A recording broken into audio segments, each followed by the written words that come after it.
Al, California here at halftime in Berkeley. The Bears have scored one of each way. Special teams, defense, and offense. A throw there by Kevin Riley, and they're up 21-0. Welcome back to the broadcast booth. Greg Papa back with you. We're joined by the athletic director, Sandy Barber. What a day. And your football team's playing well here in the first half, Sandy. Well, we'll take it. As you said, we found every way to score, which, hopefully we can crank up the offense a little bit in the second half. All right, you and I are going to have a conversation, and for the first time, we're not going to talk about tree sitters, if you don't mind.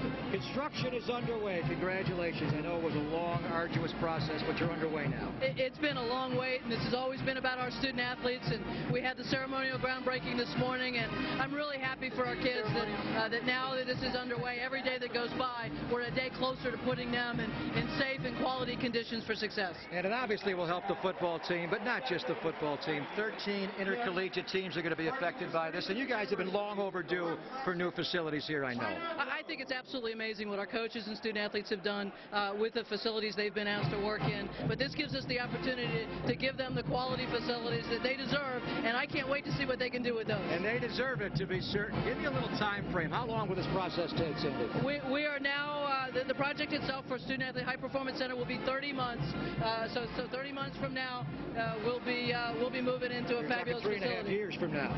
Two and a half. 2.5 years, yep. Yeah, 30 months, 2.5 years. Will the football team always be able to play in the stadium, or there will be a point where they're going to have to relocate for a time? We originally looked at a staging process where we would do pieces of the project between seasons so that they would always stay in Memorial Stadium. We now are looking, because of the delay, the almost 2-year delay, we're looking at accelerating the project and perhaps moving out one season. At this point, we haven't targeted the particular season yet, but moving out one season in order to be able to accelerate phase 2 of the project, which is the west side and the seismic zones, to be able to get it done sooner.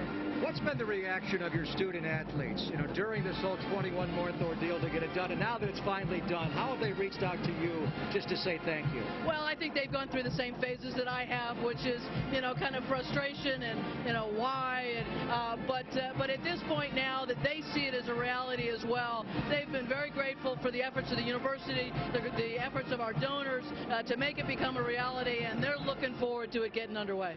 And what a day here, the first Saturday in fall, which means that basketball season's just around the corner. Don't we like that? And Mike Montgomery, Mike used to hold that very microphone you're holding in the same spot with me for all the Cal. I'm going to miss Mike, but what a great hire that was. I have to congratulate you on that one. Well, we're very excited about having Mike Montgomery become a Cal Bear and lead our men's basketball program. We're looking for great things from them this season. Tell Coach Montgomery I say hi. I sure will. All right, Sandy, thank you. Sandy Barber, the athletic director here at the University of California at Berkeley, and obviously putting in new offense all the time, so they're trying to get used to it with a new coaching staff. 3rd and 8 for Ferris, got hit, and he does go down again. That is the 4th time the Bears have sacked him. Now, change of jersey numbers. Keith Browner was wearing 57 in the first half, coming back out wearing 47 here in the second half. Does a nice job running over the offensive guard, getting pressure, staying athletic, and making a tackle. So you're sure that's Keith Browner? I'm sure that's Keith Browner. I talked to John Salisbury, SID for Cal here. Ross Browner? It's none of those Browners. And there's some good Browners. Some good Browners, some good athletic players. Saquon Thompson gets down the corner. Couple of blocks and he should go. There's one. He's gone. 73-yard touchdown for Saquon. They've got 2 on teams today.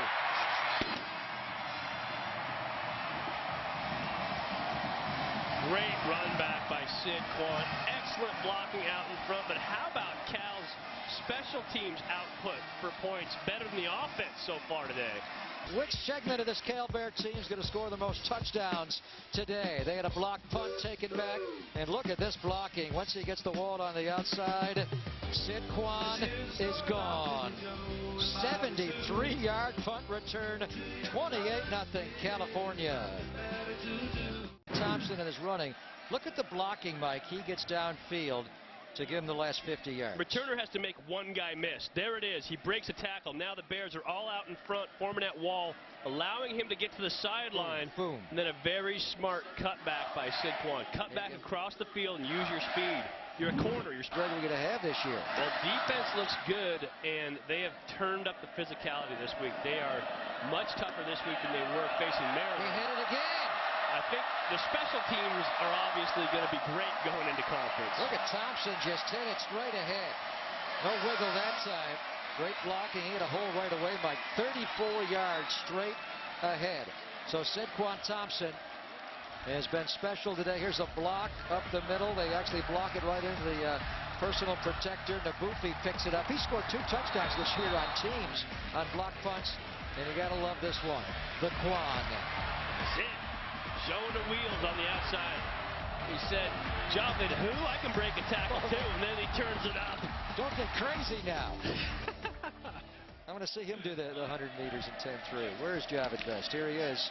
Behind Tafo'o on the lead play. Tafo'o just he didn't even block anybody. He was so much out in front, just leading. He can missile too. He's not a guy that misses his block very often. He at least gets a piece of the man he's aiming for, and that's key for a fullback. You've got to send him in there. He's got to hit the man that he's supposed to hit and let your running back make a cut off. He's 253 pounds. Here he is, Tafo'o, the lead blocking fullback. Hoping Best get that edge, but he is spilled that time by Oppenheer, the cornerback, who's a tough guy. He looks very unassuming. And that's never a good sign. When you see the tackling player, the opposing player, stand up and call the trainers over, that's never a good sign. Is it his arm or his leg? It's his arm. Is it his elbow or his shoulder? He landed hard. Oppenheer kept force on that side and spilled Javid Best, and a hush has fallen over Strawberry Canyon. That is one man that the Bears absolutely do not want to lose.